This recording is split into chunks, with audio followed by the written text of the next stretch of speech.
Hope you branded. You got it? More than a dozen special needs adults got together Tuesday at Mesabi East High School to cook a home-style spaghetti dinner. The meal was the first of several planned events by the Community Education Department for special needs individuals in the area. For more on the story, see Sunday's Mesabi Daily News. It's a feast.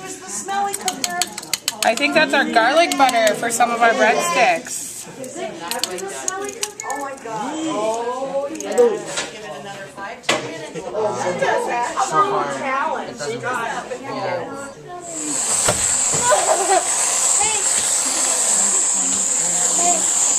We could spell things. It smells so good in here. I love the garlic. You need help. Grandma, take them home. It's like you got enough noodles. You got hot water, though. Yeah, I was just right there. I don't need to be all.